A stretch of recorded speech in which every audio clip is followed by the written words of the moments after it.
Почитувани медиуми, почитувани граѓани, мене ми е навистина драго што денеска имавме заеднички управен одбор со министерот за локална самоуправа и со швајцарската амбасадорка. Дискутиравме за досегашната реализација на оваа програма. Програмата се однесува на одржлива и инклузивна рамномерна регионална распределба на финансиски средства и развој во државата.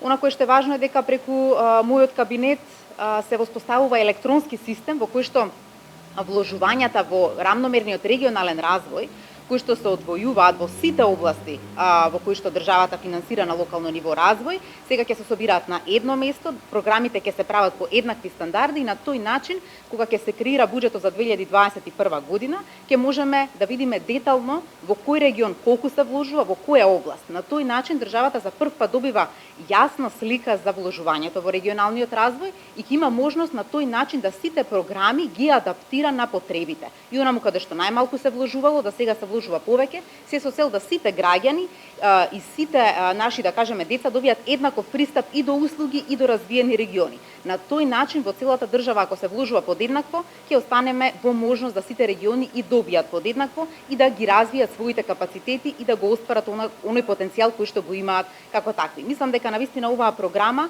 за прв пат ќе даде можност да ние како држава врз основа на податоци донесуваме одлуки колкав буџет ќе се издвои во која област и на кој начин понатаму ќе се троши преку центрите за регионален развој. И сметам дека оваа стартна позиција понатаму треба да се раководи низ институциите. Сега е почнато како програма и проектот Швајцарската амбасада, но навистина низ институциите понатаму ќе може навистина да даде една поинаква слика и да биде јасно кој регион е помалку развиен, а кој регион е повеќе развиен. Благодарам. Благодарам за присуството. Денеска имавме управен одбор на овој комитет во кој што членуваат подпредседателот на владата за економски прашања, Министерството за локална самоуправа и се разбира Швајцарската амбасада.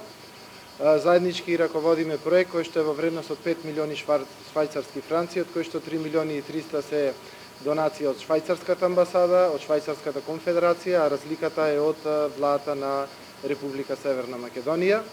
Првата компонента тоа е на кабинетот на подпредседателката, тоа е изградба на системот Цирера, ќе го објасни подпредседателката, а другите две компоненти се на Министерството за локална самоуправа.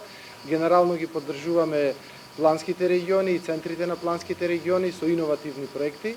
Во изминативе 2 години навистина се направија проекти кои што беа во интерес на граѓаните, меѓутоа со швајцарците не застанавме само тука, навистина сме флексибилни и оваа година тие помогнаа да ве потсетам, во изградбата на монтажната болница, која што е прединфективна клиника во износ од 260.000 швајцарски франци.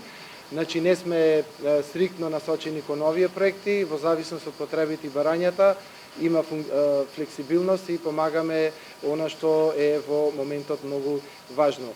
Она што е останато и како заштити или нереализирани проекти, денеска разговаравме да изфинансираме и други проекти, например да ги подобриме условите на учениците во едно село во општина Долнени, каде што навистина се под стандарди. Се договоривме денеска да се реновира тоа училиште и тие ученици и се разбира сите други проекти кои што ќе ги дофинансираме до крајот на август ќе донесеме заедничка одлука.